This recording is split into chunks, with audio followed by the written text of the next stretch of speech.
Everyone, how y'all doing? It's your boy Attorney Cal back with another episode of Protect Your Art. I'm super excited today. We got a really great show. We're gonna be talking about the most important agreements that you should understand. So I'm excited for everybody. I've been getting a lot of great feedback. I just want to shout out everybody that's in the chat. First thing, before I shout out to everybody in the chat, I want to shout out. I told them I'll do it. My support team with BeatStars. They've been doing such an amazing and awesome job with just everything on the back end, making sure that all the questions that you all have. Anytime people need help or have questions or things going on with the site or everything. So just shout out to the support team. Shout out to the entire BeatStars team, family, staff, and community. And thank you all so much for jumping in. Of course, we got one of our legends in, Bufo. What's up, Bufo? We got Purple Haze. We got GeorgeLife.com. We got Rock 5. We have Cloud9. We have DJ Tannic. We have George Life again. We got Zenmo, AP for Real, Purple Haze. So shouts out to all of you all. What's up, all cadence, for just joining in and actually coming in and being a part of what we're trying to do. Before I go forward, I want to shout out Sid for just being so helpful. She runs everything behind the scenes and keeps it going. So just thank you so much for doing that and making all this possible. So yeah, we have a couple announcements for you all. The first announcement is we're going to have a Publishing for Producers webinar. That's going to be basically a learning how to, understand publishing. Of course, it's essential for creators, and that's going to be next Thursday, August the 12th at 1 p.m. So make sure you RSVP at www.beatstars.world/webinar/publishing for producers. That's going to be super dope. If I'm not mistaken, I think I'm going to be a part of that, and I hope I am, because it's going to be super exciting. Our webinars are always really good, and it's just an opportunity for us all to come together, ask questions, get up to speed, learn from you all. We can help you out as much as we can on our side, so make sure y'all tap in with that. The next thing is Twitter Spaces.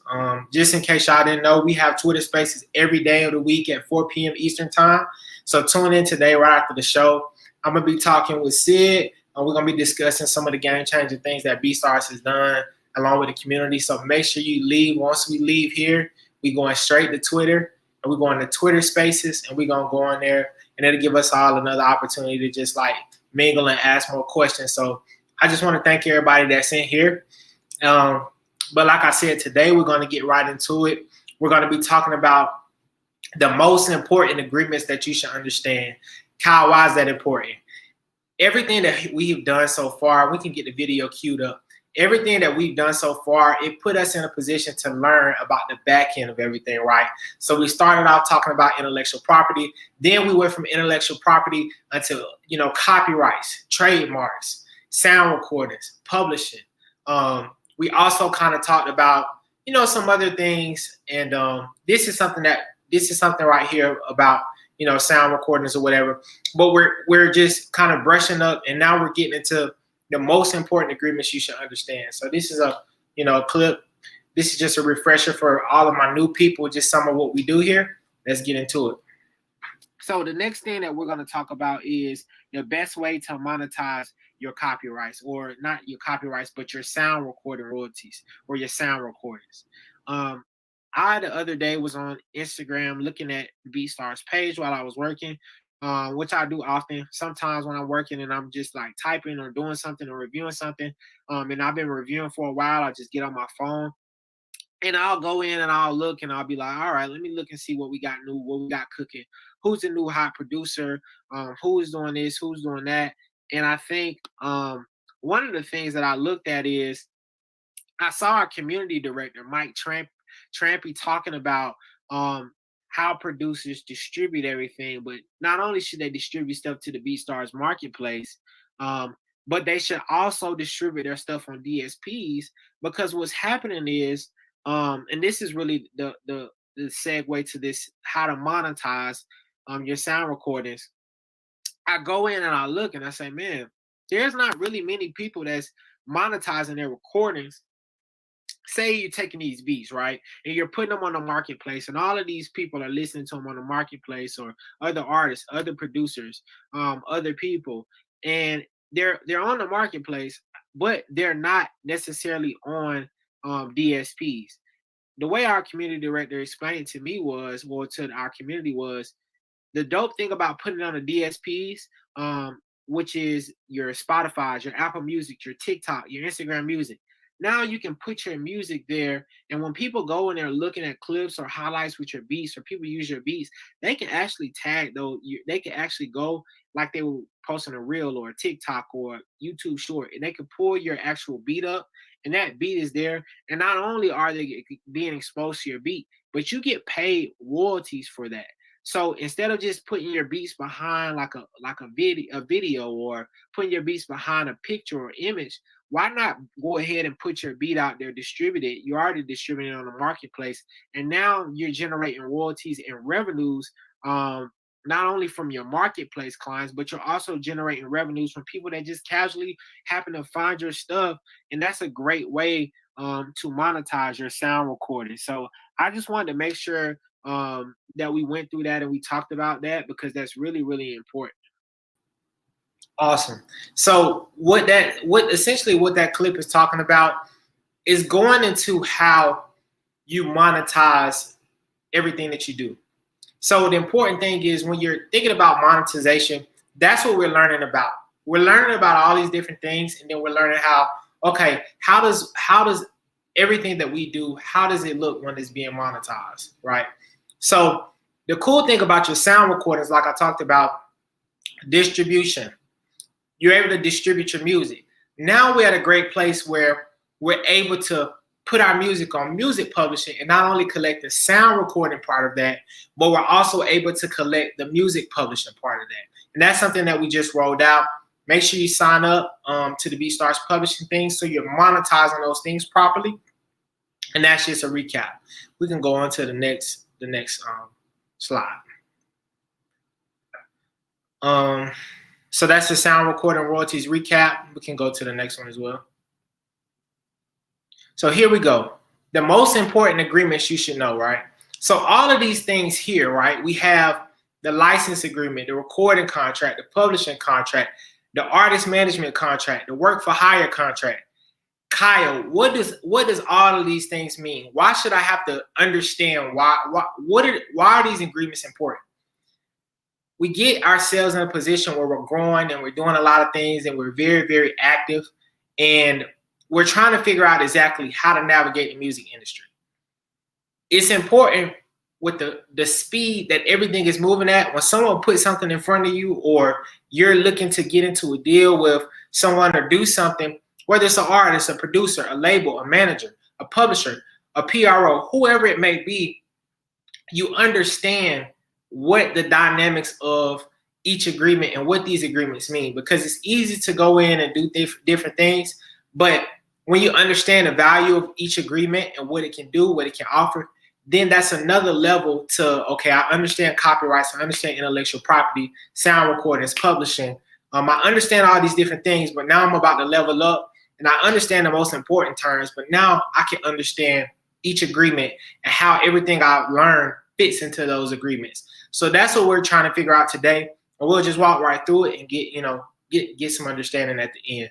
If anyone has questions, please feel free to stop me, and I'll answer them. For all my new people here and my old people, what we always start is, why are we doing this, right? What's the purpose of Protect Your Art? The purpose of this course is to introduce students, you all are students in the BeatStars community, to business and creative aspects of the entertainment industry. Entertainment law consists of a broad array of core legal issues combined with the relationship, the issues that relate to producing and protecting entertainment products and talent. What does that mean? Protect your art, right? That's what that means. Protect your art. This is a business, so you want to learn how everything that you're doing, how does it pan out, and how does it shape up for your later years? How am I able to make a beat now, and how does that beat, what is everything that beat does, What does it mean? What's the intellectual value of this beat? What's the copyright value of this beat? What's the trademark value of this beat? How can I monetize it? What am I owed based on what I just created? That's what we're trying to do. So we're just adding a layer on top of your creativity and making sure that you understand the value of the business on everything that you do. So that's all this course Protect Your Artist, here to do. All right. So we can go to the next one. So here, today is fairly simple, right? We all understand essentially these agreements. These are the most important agreements you should know, right? Of course, there's some agreements out there, that, people may offer you or you may see or you may hear about. But if you have the understanding and the foundation of these agreements, then you're able to basically navigate your way and say, okay, these are the 5 things that I need to really be looking for. And once you look for these 5 things, you kind of get a feeling and get an understanding of, all right, I know how to navigate and I know how to move. So if you want to follow along with me and look at exactly what I'm looking at, I show you all this because I'm not reading from anything that's, magic or anything like that. The handout is at www.beatstars.world/protect-your-art, protect-your-art. And what you can do is follow along with me as I talk to you about it, because it's super important that you understand this. And it's very critical that when you're talking to people, you're looking at your agreements, you understand exactly why these agreements are important. So the first thing that you have to understand, being in the BeatStars community, trying to break your way and navigate your way into this industry, the first thing that you need to understand is your producer licenses. I know that's self-explanatory. I know we have a lot of people that understand the non-exclusive licenses and the exclusive licenses, but we may have some people in here that don't understand it. So the first thing that you need to do, going onto the platform, figuring out how you're going to navigate selling beats, collabing, doing these different things, is your producer licenses. Let's look at it, plain and simple. A producer license is an agreement which is legal proof that a producer has given someone permission to use the beat. Attorney Kyle, what does that mean? We all understand. You on the BeatStars platform, you're putting your license out there, your beats that you created, and an artist comes in, and they're a big artist. They're signed to one of the biggest labels in the world, and they're looking and they're trying to figure out exactly, man, I need my next smash. Okay. Let me go on here and look at Cloud9 Music, right? Let me look at Bufo on the beat. Let me look at G Life. Let me look at all of these different producers, Johnny Quest, Emily Camille. Let me go to your BeatStars profile and figure out, should I purchase a non-exclusive license or should I purchase an exclusive license? And that's very critical. So when you're thinking about the first step and the first thing that you want to understand is a producer license. Again, it's an agreement that's legal proof that you're allowing someone to use your beat.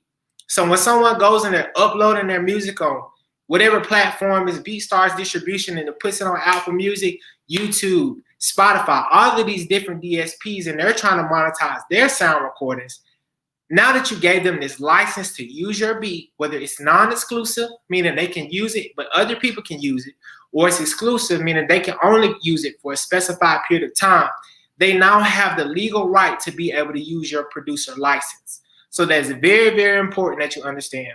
The producer license, you're basically granting someone, you're giving them a legal grant to be able to use your information, which is your beat, and to be able to record on top of it and to monetize that based on the producer license and those specifications within that license. So what you want to do is, and I encourage all producers to do this, is to make sure it's fine to go on a platform, but go in and try to get a good understanding of your producer licenses. Just read them.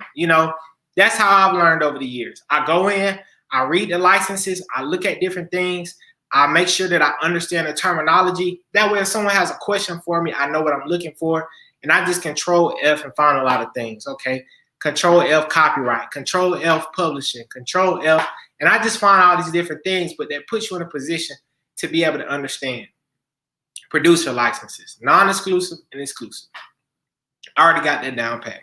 The next thing, with your non-exclusive licenses, let's read it. In a non-exclusive license, the producer grants the artist permission to use the beat to create their song and distribute it online. The producer will retain copyright ownership, and the artist will adhere to the rights granted in the agreement. What does that mean, Attorney Kyle? Essentially, like we just said, when you grant that right to say, look, you can use this beat. However, this beat is still my copyright. We talked about copyrights the second episode. This beat is still my copyright, meaning you own this beat still, but you're allowing them to use this beat for a specified period of time in a specified manner based on that license. So what you're thinking about is, and I did something like this the other day talking to Jamil. What you want to consider is it good for you to use a non-exclusive license, or is it good for you to use an exclusive license? For example, say it's two producers, producer A and producer B. They come in and they say, what's up, Attorney Kyle? What can you tell us about producer licenses?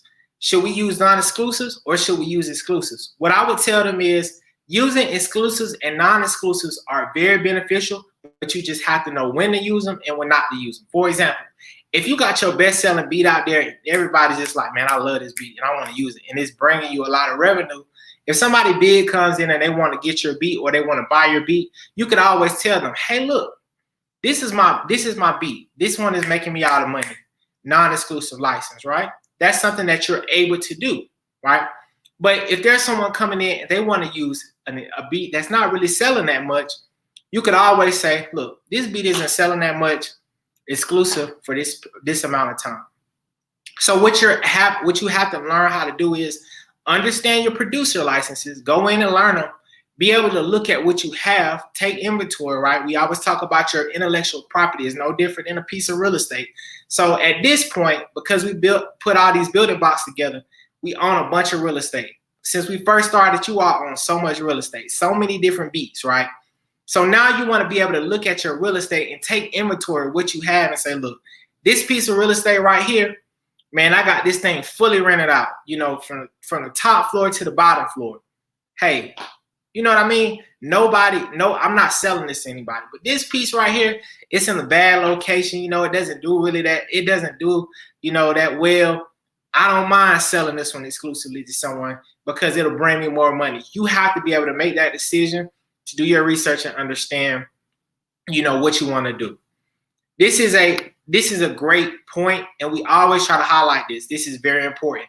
When you're looking at your exclusive licenses, one of the cool things about your exclusive licenses is that your previous people that purchased non-exclusives before are grandfathered in. What does that mean, Attorney Kyle? They're grandfathered in, meaning the person that purchased the exclusive license can't come back and say, look, everybody that purchased a non-exclusive can no longer use a beat. So all your previous customers, they're protected. So that's really one of the cool things about the exclusive license. Even if you've made sales previously, those people are protected. So that's something to also consider. So just to boil it down, your producer licenses, non-exclusive and exclusive, you're basically giving someone the right to be able to monetize the sound recording that they put on top of your master and your underlying composition. And all of that is governed by that agreement that you have between you. So if you're person A and they're person B, the agreement governs that relationship of that particular license, whether it's non-exclusive or exclusive. The next thing, work for hire agreements. What's a work for hire agreement? This is super important. A lot of times, not only do you have your producer licenses where you're doing it non-exclusive, or you have an exclusive licenses, but now you're getting in a situation where, look, you done sold all these non-exclusive licenses, you're booming. You done sold all these exclusive licenses, and you're really booming. And now they're knowing your name. They're seeing Booth on the beat everywhere. And they're like, look, bro, I need that thing for myself, man. I need to own that master. I don't want to own it just as a non-exclusive where I can use it. I don't want just to be the only one. I want to own this beat. Likely what happens in that situation, they'll say, look, I want you to sell me this beat, but at this point, you're a work for hire. What does that mean? A work for hire essentially means that you're transferring your ownership in that master or that sound recording of that beat over to the person and agreeing, hey, I work for you to create this, and now that property is becoming yours. So if you're having a non-exclusive license or an exclusive license where you're just exclusively licensing that beat to them, then work for hire should not be in that agreement. So if it's your understanding, look, I'm just licensing this beat to you, work for hire should not be in that agreement. So if it's only your intention to license that beat over, if you see work for hire or transferring 100% ownership, you should look and say, nah, this is something about this isn't right. Let me go back to this episode and look at the difference between a non-exclusive and an exclusive producer license and a work for hire agreement. So what you always have to look for is look, is there a sale taking place? Am I transferring ownership? Is that my intention to transfer ownership? Okay, this is likely going to be a work for hire agreement. So it's super, super critical when you're going in and you're looking and you're seeing all of the different things to make sure that you're understanding the value of my producer license, which is a non-exclusive, or an exclusive, which is what you're selling through the platform. Hey, you can use this for a specified amount of time, but other people can use it. Non-exclusive. Hey, you can be the only one that uses this, but the other people that have already used it can still use it. Exclusive or work for hire agreement. Look, I know you really like this beat. Give me $5,000. You own the master to this beat. I still own, my publishing, which I'm going to register with BeatStars Publishing. But you control the sound recording, which we talked about in the beginning, and I'm going to work for hire. Very critical, very important. And as a business, as the owner of your intellectual property, which is your real estate, you have to know enough and pay attention enough. That's why I tweeted something. Stay focused, pay attention. Pay attention and stay focused. Because you have to understand, and it's good to have people on your team, because you have to be able to understand when to navigate these three, right? You have to be able to understand, look, I can sell a non-exclusive here. I can sell an exclusive here. Or I can do a work for hire agreement and sell this beat. And that's going to put me in a good place. So always be paying attention and staying focused, looking for opportunities, but understanding when to use what tools, because that's all we're doing here. We're trying to give you as many tools as possible, but one of the benefits of having tools is, okay, I know when I need to use them, right? Super critical. The next thing, recording agreements. Super, super, super important, right? I know there's an independent movement going on, and I'm very, very for it. I think independence is so important and so critical. And when you're doing great things independently and you're booming and you're doing wonderful things and people are saying your name and you got people that's, commenting under your pictures and you're picking up traffic and you're picking up traction and you're doing all these different things, what's likely going to come from that is an offer for a recording agreement, right? What's a recording agreement? Let me read it to you.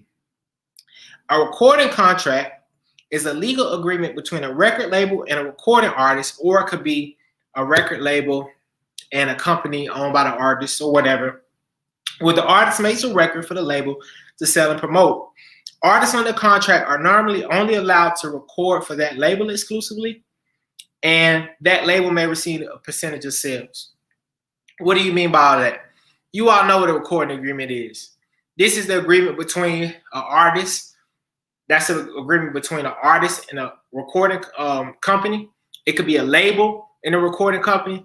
And now what's happening is coming in and it's being between producers and recording companies, right? So you're seeing a lot more producers, and that's why it's super important to get in the habit now, distributing, doing different things, doing these collab tapes, understanding your publishing, understanding all these different things, because what we're seeing now is a revolution of not only are the artists signing recording contracts and recording agreements with major labels or distributors or doing different deals and things like that, but so are producers, right? So it's very, very critical that you understand recording agreements. Excuse me. Here are the three types, which are super important. We have the royalty deal, we have the joint venture, and we have the licensing deal. So one of the things that I like to do in my spare time is some of my favorite artists that I really, really enjoy. Lately, I've been listening to a lot of Young Dolph. He just dropped this tape. A lot of Key Glock. Who else I've been listening to? Some Mary J. Blige. Just a lot of different things, right? And of course, everybody that's that's on the BeatStars. Follow me at Attorney Cal on BeatStars too.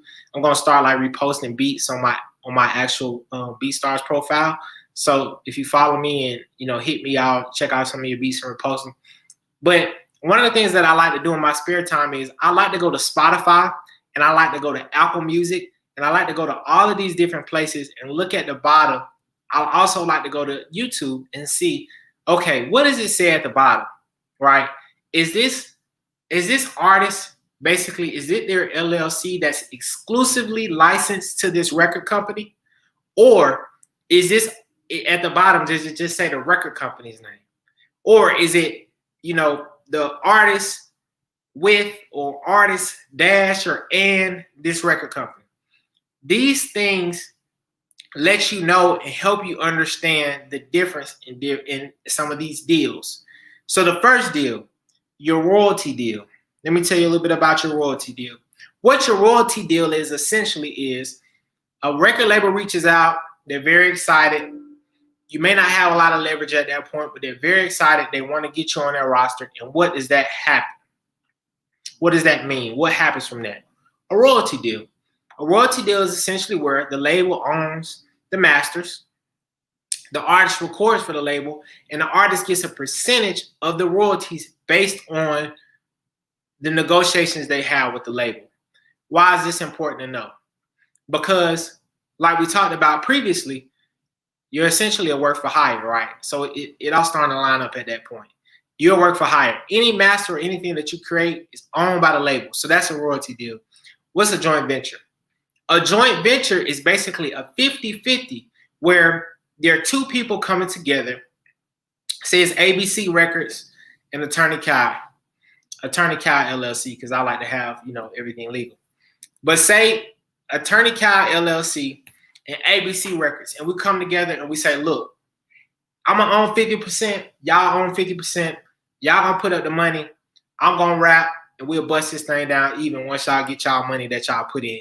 That's a joint venture. It's a 50-50 ownership, and that's what you see in a lot of partnerships and record labels and artists or whatever. And then the last thing, which is most intriguing and interesting, and what you're seeing with a lot of great artists now, and I'm gonna name some of the artists that I admire that I notice have some of them. It's a licensing or distribution deal. What is that? The artist retains ownership of their masters and their sound recordings, and they're taking those masters that they own and they're licensing them, their masters out to the label, which will then distribute on their behalf and collect the fee for that distribution, and the artist will retain ownership and a lion's share of the revenues from the sales, streams, or whatever has been generated from those particular sound recording royalties. Why is that important, Kyle? That's important because that's no different than you doing a non-exclusive license or an exclusive license and putting yourself in a position to be able to turn around, retain ownership, and understand the value of your copyrights, your real estate, and share and own the lion's share of the revenues that's generated by your work. Some of the artists, and I challenge all of you all to do this later on, go listen to 21 Savage and look at the bottom of his songs at the bottom. What it says is Slaughter Gang LLC. The reason why is because at the bottom of when you go to this Apple Music page or a Spotify page or his YouTube and you see Slaughter Gang LLC, what that means is he likely has a distribution deal or some type of licensing deal where the label is able to distribute the music from him, but he owns his masters and sound recordings. Another artist or producer / artist who I really love that's doing that as well is Metro Boomin. If you go to Metro Boomin's Spotify, or if you go to Metro Boomin's Apple Music and you look at the bottom, it's probably going to say Boominati Worldwide or Boominati licensed to whoever the label is that's distributing his music. Another person that I really love that's a part of that family is Young Nudy. If you go to Young Nudy's page at the bottom, it's probably going to say whatever the name of his record label is or his company is, exclusively licensed to whatever label or distributor that's putting the music out.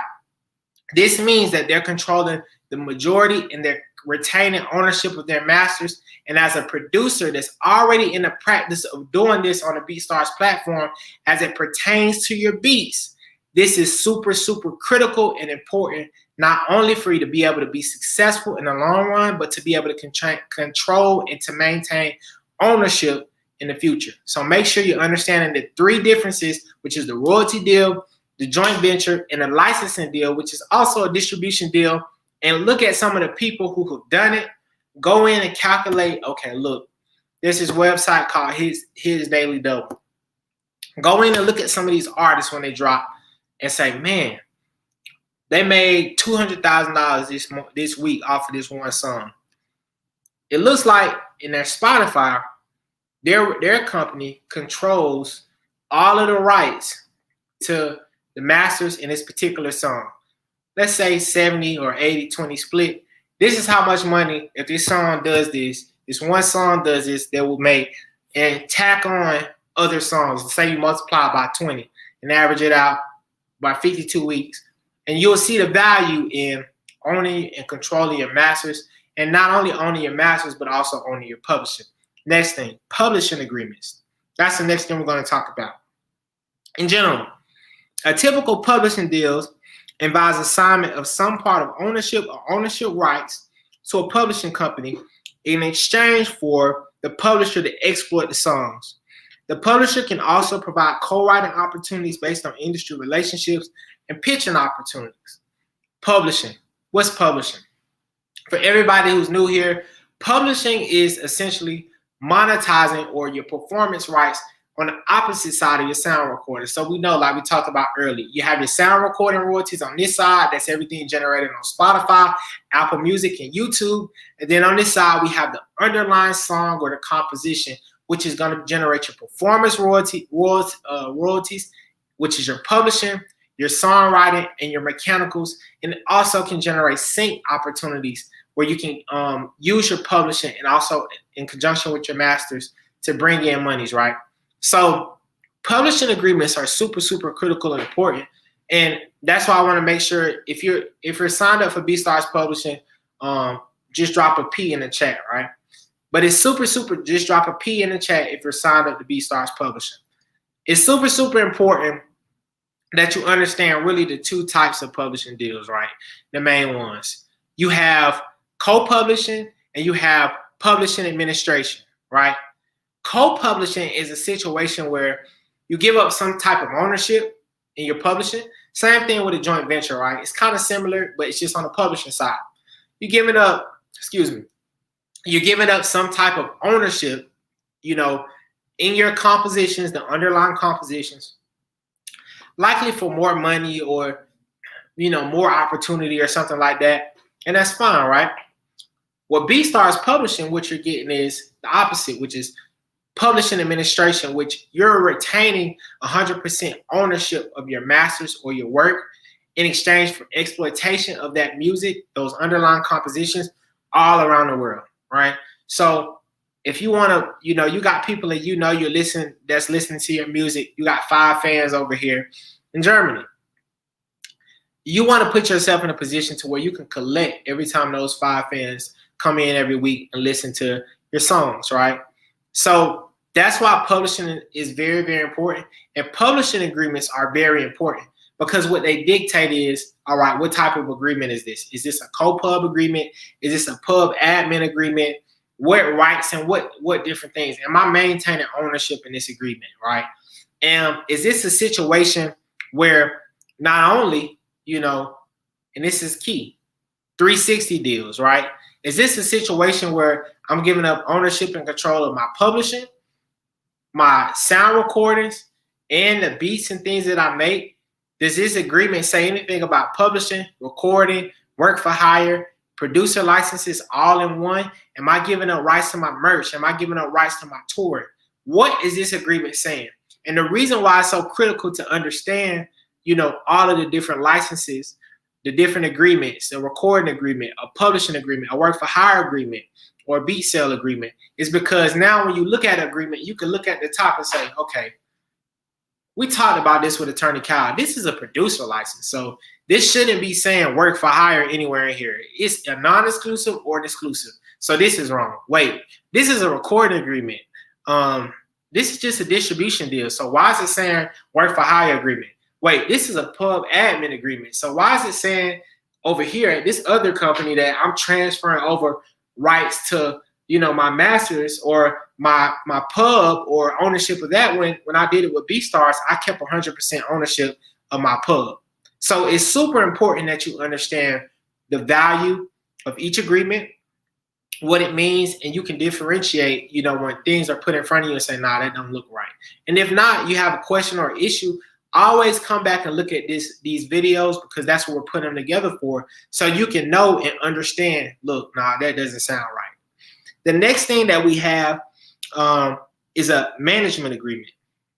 So here we go. In general terms, a typical publishing deal involves the assignment or ownership of your rights to your musical compositions. Okay, that's the wrong thing that I'm reading. A management deal, on the other hand, essentially puts you in a position where you have someone, say you have all these different things going on. You got producer licenses going, you got work for hire agreements going, you got a recording agreement going, you got a publishing agreement going. Now what happens is, because you're so focused on your craft and you're doing all these different things, now you're looking and saying, look, man, it's taking me more time to negotiate all these different agreements and keep track of everything and finding new opportunities. So let me find somebody that's super, super diligent. They understand how to protect my art. They understand the music business. They're trustworthy. They're not going to take advantage of me. And they're going to put me in a position to be able to say, look, I know that this is a good opportunity, but this is why this is a better opportunity. And they're going to get you things that you may not deserve at that level you're at, but they're going to help you grow. That's your management agreement. Your management agreement is hiring somebody that's putting you in a position to take care of all of the different things that you need on a day-to-day basis and to be there for you, to coach you along through the way. Management agreements, what are we looking at? From my understanding, and don't quote me on this, management agreements, industry standard is between anywhere from 10 up on to 20, 25%. That's something that you can see, right? However, when you start getting a manager taking 70%, 80%, 90%, 100%, transferring over ownership of your producer licenses, transferring, being a work for hire, transferring royalty points or ownership of your recording agreements, transferring over publishing ownership. That's not a proper management agreement. What a management agreement does, it puts a manager in a position to be able to help you and to do all of these different things. However, they're just a manager. They don't own or take, unless you all have that type of understanding and you want to cut them in as a partner. They're not putting you in a position, and you're not telling them, hey, look, you own everything. You take ownership, or you do this or you do that. What you want to be able to understand is, look, this is a management agreement. I know it's anywhere from 10 to 25% here. And at that point, you know, you want to figure out how to get yourself in the best position, but you also want to make sure that you understand the difference between a management agreement. If it's a management agreement, you should say, why am I signing over publishing here? That's not right. Why am I signing a recording agreement? I thought this was a management agreement. Why am I signing over work for hire, all of my beats to you when you're just supposed to be my manager? That's not right. This is a management agreement. So what you want to be able to do is you want to be able to take everything that you understand, right? Your producer licenses, your work for hire, your recording agreements, your publishing agreements, your management agreements. And you want to be able to look at each particular agreement, understand what they do, and when they come up, you want to be able to look and say, look, this is this type of relationship that me and this person have. This is the agreement that's needed here. I'm trying to sell a beat. This person wants to buy a beat. They just want to use it for this specified thing. They don't really have the money to buy the beat, but they want a non-exclusive license. Okay, producer license. Man, this is an industry player. They want to buy this beat for 20 racks, but they want to own it. Probably a producer sale, beat sale, work for hire agreement. Man, this label just hit me up, and they really, really excited about what I've been doing. They want to work with me. They said that they could do 1, 2, or 3 things: royalty deal, joint venture, or licensing deal. Okay, I know that's probably going to be a recording agreement. Publishing agreement. Man, this music publisher that's really, really dope just hit me up, and they want to help me collect my publishing royalties all around the world. They're talking about co-pub or pub admin. Take your choice. So I know that's a publishing agreement. The last thing is, man, this dope manager just hit me up. I just looked at his Instagram. He manages all these great artists. These artists are doing really well. He like, look, man, I'll manage you for 15%. I just want to see you win. This, and this. What do you say? Oh, this probably he probably just trying to do a management agreement. Let me check it out. It's very, very critical that you understand each agreement. You look into it, and then you be able to do your research, and not only just take my word for it, but go in and look at these different agreements and see the difference. Look at some of the people, you know, that are doing these things, these agreements. Check them out. The way that you can go in and you can see BeatStars Publishing standing next to Sony, doing all of these different things with the pub admin. You got friends that are signed up. You got people that are distributing. Everybody else that you do with a distribution deal or anything like that, go in and check them out the same way, right? So you're making sure a management agreement, work for hire, go in and check them out the same way, so you're making sure that you're doing and protecting yourself as much as possible. So that's pretty much it for the most important agreements you should know. But if you all got any questions or things that y'all want to know or ask, just let me know. We can go to the next slide though.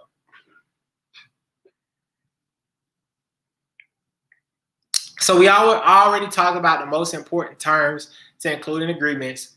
The next thing that we're going to talk about, which is going to be super, super dope, right, is record labels and music publishers. So we just kind of talked about, you know, essentially all of these different agreements, right?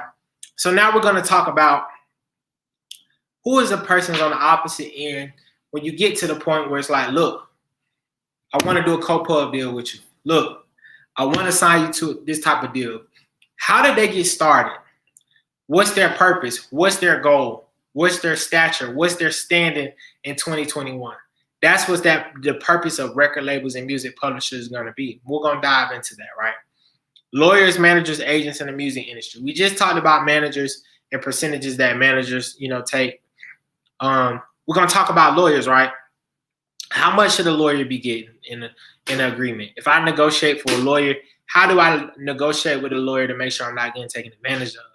What's a lawyer's job? Is it a lawyer's job to go out and do this or do that, or should a lawyer focus on this? Same thing with managers.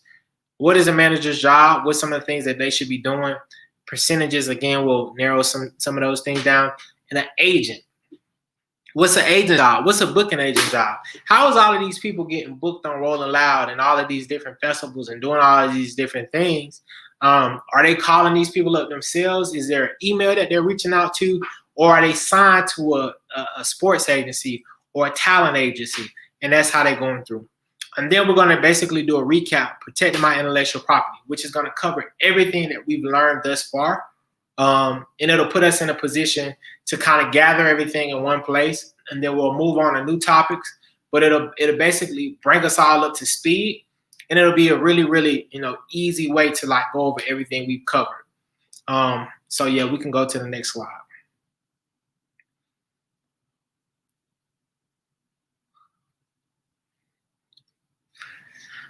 Like I say, if you have questions, make sure you hit me up, DM me at Attorney Kyle. I got 6 requests right now that I need to respond to.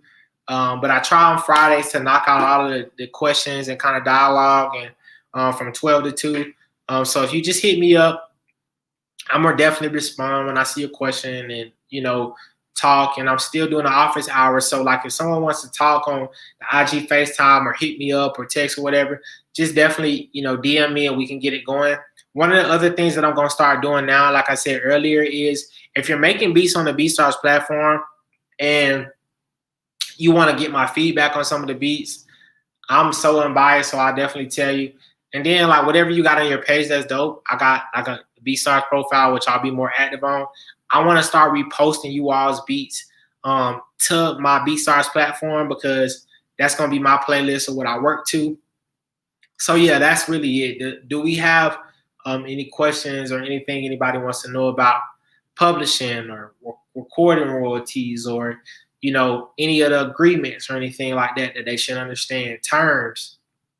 Let me know if that's something you all want to, you know, anything you want to know about.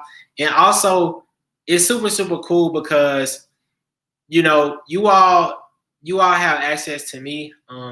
One of the things that I'm really focused on and passionate about is, you know, showing you all like, look, I'm an attorney, but you know, attorneys, we're just here, we're supposed to be here to help. Like, we're not supposed to be people that you can't get in contact with, or, you know, that's inaccessible.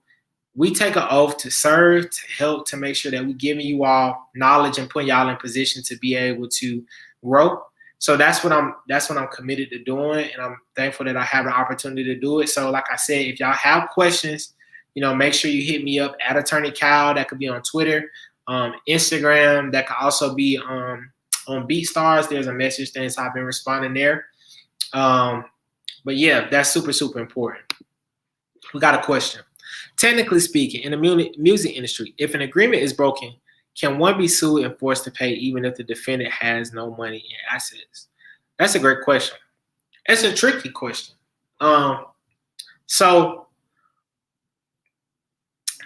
basically what you're asking is, when two people, person A and person B, get into agreement, if person A goes broke, but they still owe person B money, and person A don't have no money, how can person B get the money that they're owed? Legally speaking, there are a couple ways that this happens. Garnishments, right? People attached to people's earnings.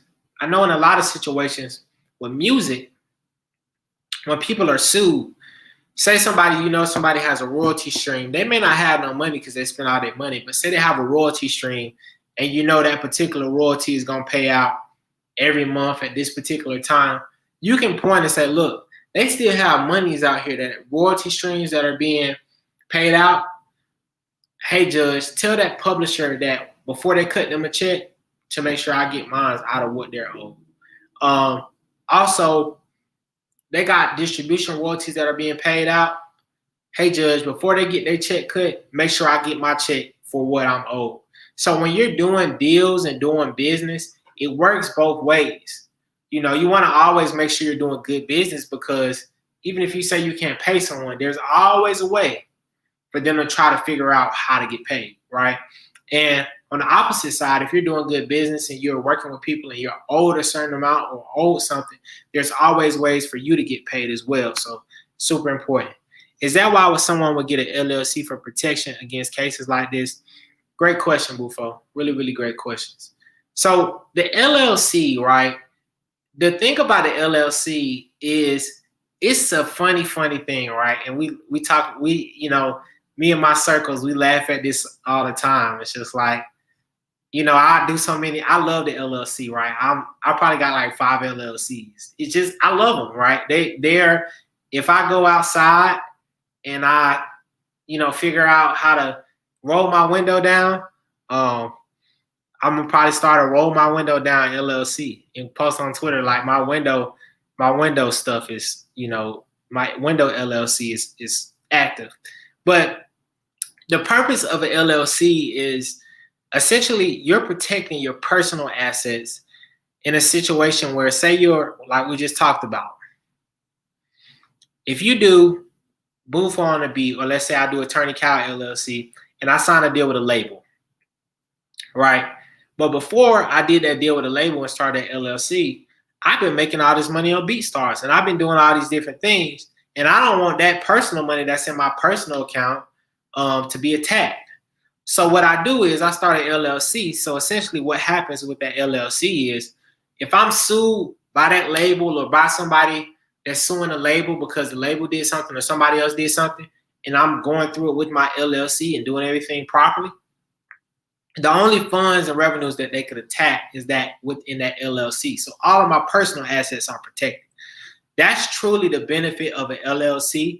However, it's not to be used as a tactic or a tool to get out of paying people, because it's always a way around it. So it's more so used as a method to protect you, but it's not supposed to be used as a tool. Same thing with a corporation. One of the things that a corporation you can do with a corporation is you can pierce the corporate veil, right?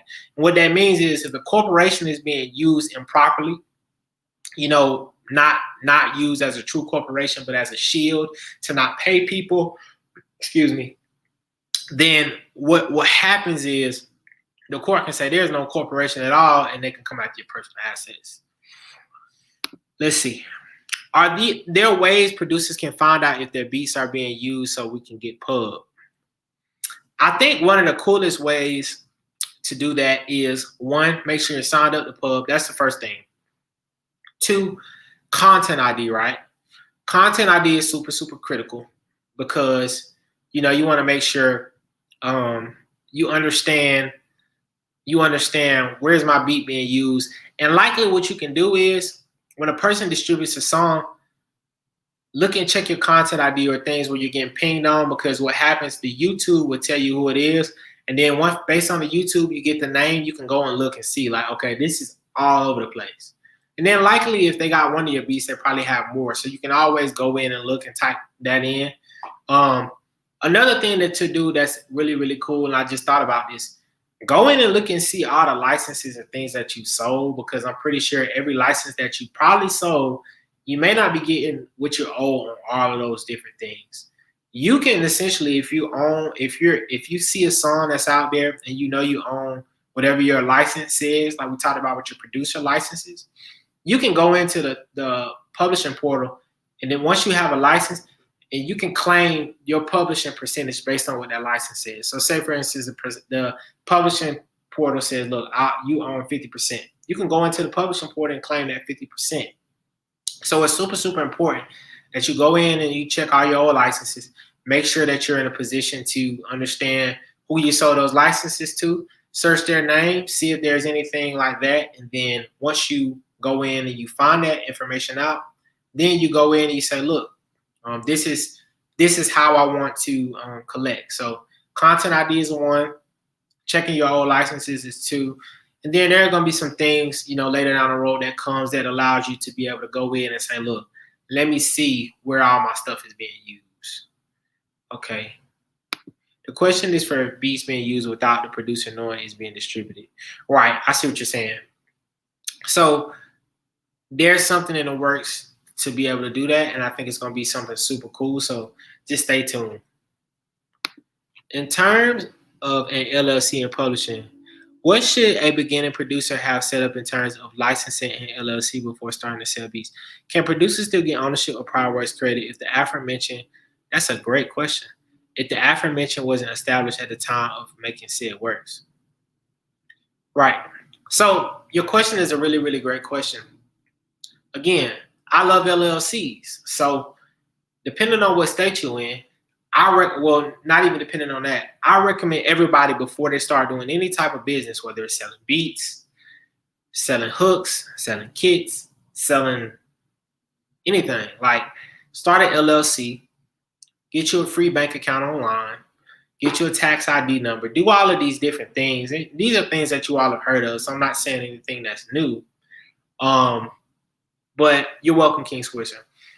But get you some legal backing, legal entity first, because now you're putting yourself in a position that if you're working a 9 to 5 and you're doing everything that you're doing, right, but you're doing your beats full time, 40 hours, which I know a lot of people do, and then they work 30 to 40 hours a week, there's no reason why something that happens in this particular position should affect this, right? So if something goes on the job, that shouldn't affect what you do with your LLC publishing entity. And if something goes down in your LLC entity with all your beats, you shouldn't get laid off your job, right? So that's the benefit of having an LLC. It keeps things separate and you're able to differentiate. And yes, we talked about this, Natty Dreads 420. When you go in, you're basically taking ownership in something, right? At the time of when you create a beat, you have copyright ownership in it, even if you don't have an LLC at that point, and even if you haven't did a copyright registration. One of the things that's new is, and we talk about this all the time, the benefits of having that copyright registration, even though you already own the copyright, essentially, without registration, you can't sue anyone on that copyright, right? And I want you all to be my champions of that to your friends and people in the industry. You have a copyright as soon as you create something. But unless you have the registration of that copyright, you're not able to sue based on that, and essentially claim your ownership, which you already have. So that's why it's super, super important, you know, to be able to do that in a manner in which, look, first thing I got my LLC, and I'm also registering my beats with the copyright, and I'm registering those beats ownership to the LLC, right? So everything is in the LLC name, and now I'm protected, right? And that's just general knowledge. That's not meant to be legal advice and to scare you or to tell you to do anything. Great question. How do I get copyright registration and where? We have a partnership with, and I point everyone here. They're very active and very, very great. BeatStars.com cosign.com/BeatStars. If you go to cosign.com/BeatStars, they have a deal where you can register your copyrights. They make it super simple without you having to go in and you know, do a whole bunch of finding here, because the U.S. copyright registration and trademark it's not as advanced as probably what you're used to. So it's super important that you know are able to do it and access it and it be, you know, really easy. So go to cosign.com/BeatStars and you can register and get copyright registration there. So does anyone have any other questions? And if you do, let's jump over to Twitter Spaces. If you got Twitter, I'm actually about to jump on right now. If you have Twitter, just go to BeatStars Twitter, twitter.com/BeatStars. Just go to BeatStars. At 4 o'clock, you will see, that's in 4 minutes, you will see us live there. And then what we'll do is we'll just keep this conversation going. And then we'll, you know, answer some questions, and you'll have the opportunity to like actually ask the question. I have to type it, but you can like literally get on there and ask the question. So yeah, I'm about to jump on there now. Thank you all so much for tuning in and being so, you know, attentive and asking great questions. Make sure you follow me at Attorney Kyle. Anything that you probably didn't get to ask, or you was kind of shy to ask, or didn't know how to ask, or whatever it may be, if you just want to chat or talk, hit me up, you know, in the DMs on Twitter at Attorney Kyle, Instagram at Attorney Kyle, or on BeatStars at Attorney Kyle, and you know we can chop it up there. And if you want, make sure you join me on and see it at 4 p.m. Eastern, which is in 3 minutes, on Twitter. And yeah, we'll keep it going. Thank you all so much. Peace.